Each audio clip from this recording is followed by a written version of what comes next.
Hi everyone, in this video, I'll show you how to easily view and download your Form 26AS from the income tax portal. It's quick and simple, let's get started. The first step is to open your browser and go to the income tax website. Then go to the top right corner and click on Login. If you don't have an account, click on Register. Now log in with your PAN or Aadhaar card and click Continue. Once you've logged in, click on the free line on the top of the page.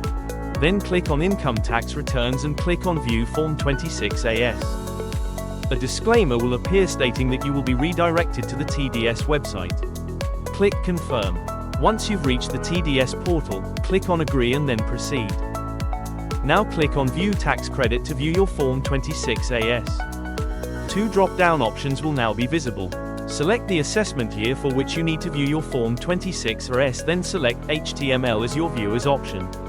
Lastly, click on View or Download. You can now view your Form 26AS. That's all for today. Don't forget to like and subscribe for more such informative videos. Thank you.